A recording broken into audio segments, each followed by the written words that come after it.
Salut à tous, j'espère que vous allez bien et on se retrouve aujourd'hui pour faire un nouveau point ensemble sur le mercato parisien. Allez, on démarre avec le feuilleton Dybala qui, à l'instar de tous les autres dossiers parisiens, ne connaît pas d'avancée concrète. En début de semaine dernière, Sport Mediaset nous informait qu'une réunion était prévue entre l'entourage de Dybala et le PSG qui aurait décidé de passer concrètement à l'action dans ce dossier. Mais rien ne s'est confirmé, tout s'est refroidi et cette histoire s'est terminée sur un démenti de l'agent du joueur. Un voyage imminent à Paris? Non, je n'en prévois pas. Paolo doit profiter du moment avec la Juventus, je ne sais pas ce qui va se passer dans le futur. Une réponse à la fois claire et trouble. C'est sûrement paradoxal, mais au travers de cette déclaration, l'agent de Dybala a démenti très clairement tout ce qui se disait sur son joueur et le PSG, mais a tout de même entretenu le suspense pour l'avenir. La Juventus voudrait toujours s'en séparer, est ouverte à toute négociation avec Paris, qui ne s'est toujours pas positionné concrètement. Le marché italien a fermé ses portes dimanche soir, mais pour Dybala, ce ne devrait pas être un obstacle. Les clubs peuvent encore vendre, et la Juventus doit rééquilibrer ses comptes après de gros coups sur le marché cet été. Une liste de joueurs à vendre a été dressée, une liste qui comprendrait Dybala. Le PSG est toujours seul sur le coup, mais n'avance pas. Un possible transfert devrait se situer aux alentours de 80 millions d'euros, et bien sûr, une possible arrivée de Dybala à Paris est plus que jamais liée au destin de Neymar. Si la clôture du marché italien ne devrait pas ralentir un PSG qui n'a toujours pas accéléré sur Dybala, cette fin de marché met néanmoins un point final au dossier Donnarumma qui n'aura pas abouti. Milan ne peut plus remplacer son titulaire dans les cages et le directeur général milanais a affiché une volonté très claire. Notre volonté est de garder absolument Donnarumma. L'épilogue d'un des plus gros dossiers du PSG cet été. Et puisque l'on est au rayon gardien, autant passer sur la seule piste concrète du PSG à 5 jours de la fin du mercato. Tout proche de signer en juin dernier, la piste Keylor Navas est revenu au bout du jour. Le gardien costaricain n'accepte pas son rôle de numéro 2 au Real Madrid et voudrait se trouver un gros challenge sportif qui lui offrirait toutes les garanties de temps de jeu qu'il exige dans un club capable de s'aligner sur son salaire de 5 millions d'euros annuels. Et dans cette optique, c'est le PSG qui est favori. Le club parisien s'est mis d'accord avec Navas pour répondre à ses exigences salariales et sportives et le gardien de 32 ans serait très intéressé par le projet du PSG. Mais le Real a revu ses exigences à la hausse.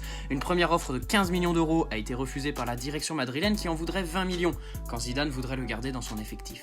Reste désormais à savoir si, après avoir fait un gros effort pour proposer 5 millions d'euros par an à Navas, le PSG sera prêt à mettre 20 millions d'euros pour racheter la dernière année de son contrat le Lyon à Madrid.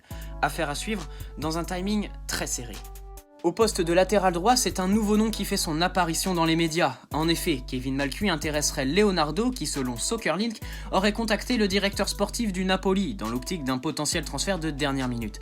L'équipe indique de son côté que c'est le PSG qui aurait été approché en se voyant proposer les services de Kevin Malcuit. L'arrière droit de 28 ans est estimé à 16 millions d'euros par Transfermarkt, mais son club en réclame 25, une somme qui aurait refroidi les ardeurs parisiennes. Le joueur de son côté est intéressé par une venue à Paris et son salaire de 1 million d'euros par an ne devrait pas être un frein à de possibles négociations. Pour Youssef Attal et selon le Parisien, le GC Nice évaluerait son joueur à pas moins de 40 millions d'euros, une somme que les dirigeants parisiens pourraient mettre sur la table qu'en cas de vente de Neymar. À gauche, c'est la piste Raphaël Guerreiro qui est repartie de plus belle, et même si le joueur lui-même a jeté un gros coup de froid sur les informations divulguées par Paris United, le média indépendant persiste pour dire que le joueur a bien rencontré les dirigeants parisiens samedi, une réunion annoncée décisive qui en réalité a été démentie et un dossier qui pour le moment n'avance pas.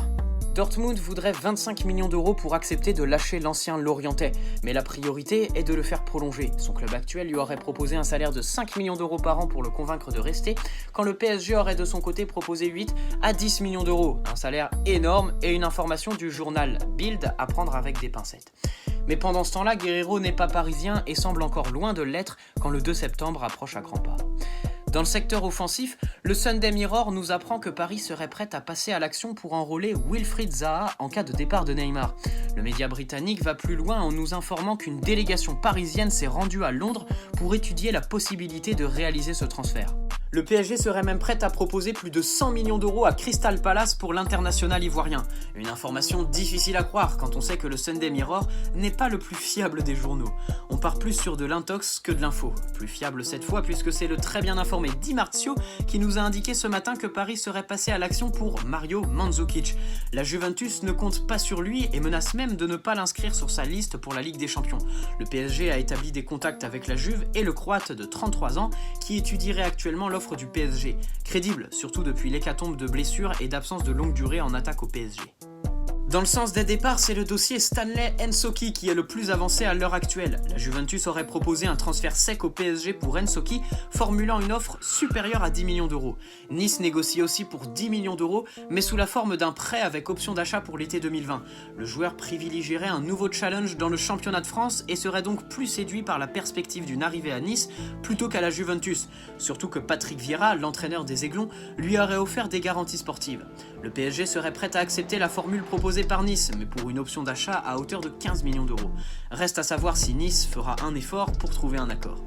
Selon Tuttosport, la Juventus serait intéressée par le profil de Draxler, et pour convaincre les dirigeants parisiens de céder l'Allemand, les Turinois envisageraient de proposer au club de la capitale un échange avec un autre joueur de la Mannschaft, Emre Can, sur lequel le champion d'Italie ne compterait plus. Une information un peu farfelue, tout comme celle qui mène à des échanges impliquant Verratti, Pjanic, Di Maria, Emre Can et donc Draxler.